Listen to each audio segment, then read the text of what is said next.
Hello students, welcome on my YouTube channel Chemistry in Gujarati by Shivam Education. વિદ્યાર્થી મિત્રો, આજના video lecture ની અંદર આપણે NEET માટે ખૂબ અગત્યના કોન્સેપ્ટના MCQ સોલ્વ કરીએ છીએ.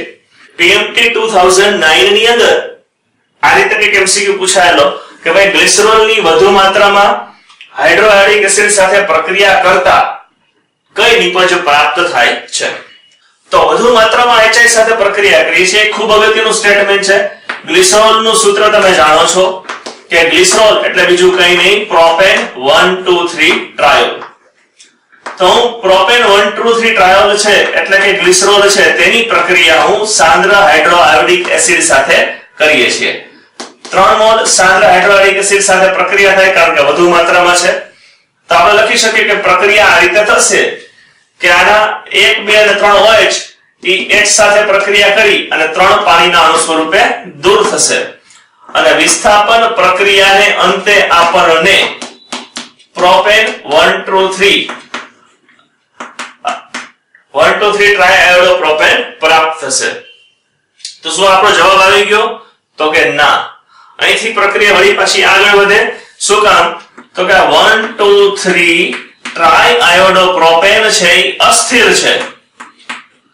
જે કઈ બંધારણ પ્રાપ્ત થાય છે બંધારણ છે અસ્થિર છે, માટે એની સ્થિરતા પ્રાપ્ત કરવા માટે એમાં ઊંચા તાપમાને વિઘટન પામે છે. પાસેના કાર્બન પરથી આયોડિન છે દૂર થાય અને નિપજ છે આપણને આ પ્રાપ્ત થશે, CH2I CH double bond CH2. અચ્છા, આ બંધારણ છે ને કહેવાય છે એરાઇલ આયોડાઇડ. તો તમને એવું થતું હશે કે ચાલો જવાબ આવી ગયો, આ બંધારણ છે એરાઇલ આયોડાઇડ પ્રાપ્ત થશે. તો કે ના, વળી પછી પ્રક્રિયા આગળ વધે છે. શું કામ? તો કે ભાઈ અસંતૃપ્ત બંધારણની રચના થઈ ગઈ, આપણી પાસે વધુ પ્રમાણમાં હાઇડ્રોઆયોડિક એસિડ છે. તો માર્કોનિકોવના નિયમ અનુસાર પ્રક્રિયકનો વધુ વિદ્યુતઋણ ઘટક ઓછા હાઇડ્રોજન ધરાવતા કાર્બન પર ઉમેરાય.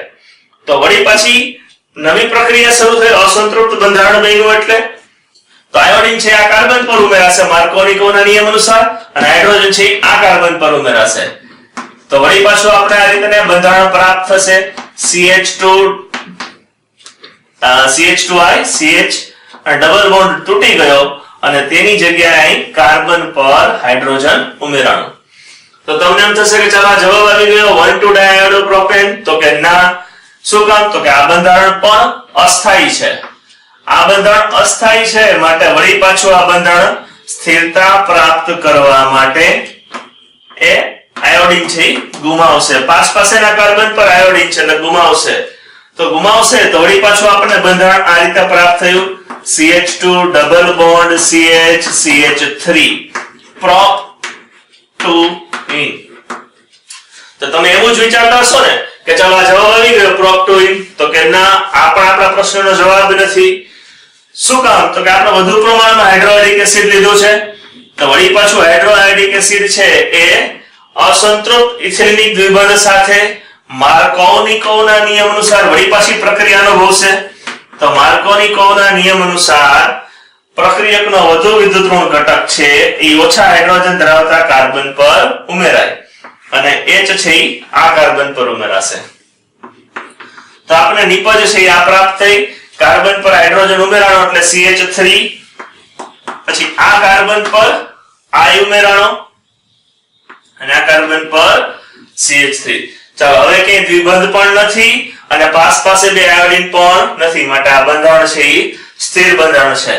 તો સ્થિર બંધારણનું નામ છે 2-આયોડો પ્રોપેન. તો જો વિદ્યાર્થી મિત્રો, આપણા પ્રશ્નનો જવાબ શું થશે? તો કે C 2-આયોડો પ્રોપેન. તો ખૂબ અગત્યનો રસપ્રદ MCQ છે. રિપીટ કરું છું કે ભાઈ ગ્લિસરોલની વધુ માત્રામાં હાઇડ્રોઆયોડિક એસિડ સાથે પ્રક્રિયા કરીએ તો આ ત્રણેય OH છે એ હાઇડ્રોઆયોડિક એસિડના H સાથે પ્રક્રિયા કરી પાણીના અણુ સ્વરૂપે દૂર થયા. આપણે મળ્યું 1,2,3 ટ્રાયઆયોડો પ્રોપેન. હવે આ બંધારણ છે અસ્થિર છે. સ્થિરતા પ્રાપ્ત કરવા માટે પાસેના કાર્બન પરથી આયોડિન છે નું વિસ્થાપન થશે અને કાર્બન કાર્બન વચ્ચે દ્વિબંધની રચના થાય. તેથી આપણે એલાઇલ આયોડાઇડ છે પ્રાપ્ત થાય છે. પણ આ પ્રક્રિયામાં વધુ માત્રામાં વેચાય છે તો એલાઇલ આયોડાઇડ છે એ હાઇડ્રોઆયોડિક એસિડ સાથે માર્કોવની કર્વના નિયમ અનુસાર આગળ પ્રક્રિયા અનુભવશે. તો વળી પાછું આ બંધ તૂટે પ્રક્રિયકનો વધુ વિદ્યુત ઋણ ઘટક છે એ ઓછા હાઇડ્રોજન ધરાવતા કાર્બન સાથે જોડાય. આ હાઇડ્રોજન છે એ આ કાર્બન પર ઉમેરાય તો આપણને મળશે 1,2 ડાયઆયોડો પ્રોપેન.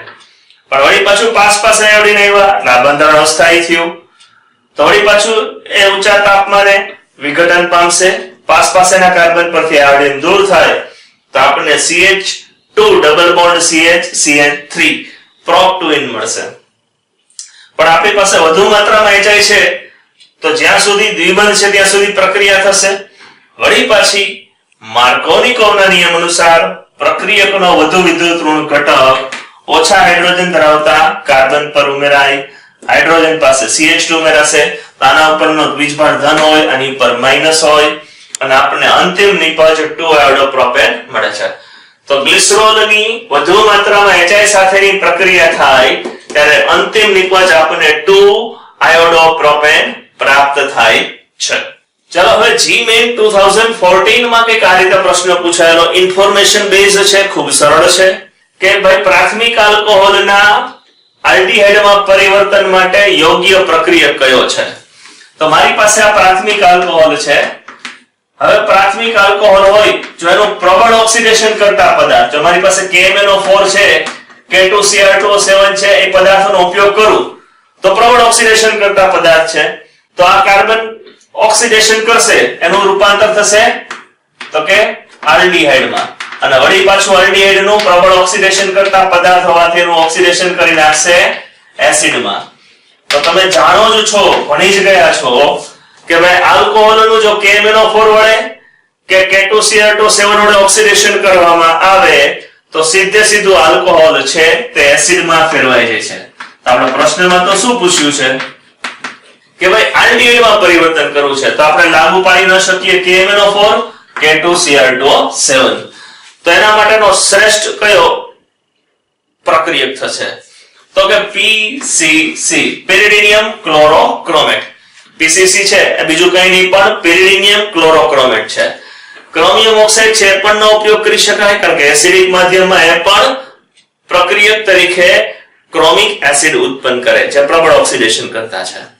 તો આ પેરિડિનિયમ ક્લોરોક્રોમેટ એ PCC આલ્કોહોલના આલ્ડીહાઇડમાં પરિવર્તન માટે, આલ્કોહોલ છે તેના આલ્ડીહાઇડમાં પરિવર્તન કરવું હોય અને આપણે આગળ ન કરવું હોય ઓક્સિડેશન તો આ નિર્બળ ઓક્સિડેશન કરતા પદાર્થ PCC નો ઉપયોગ કરવો પડે. હવે ત્રીજો પ્રશ્ન એમ્સ માં પૂછાયેલો છે. હાલ તો બધી એક્ઝામ ભેગી થઈ ગઈ અને NEET માં કન્વર્ટ થઈ ગયું પણ પહેલા અલગ અલગ હતી. PMT અલગ, એમ્સ અલગ, JEE અલગ.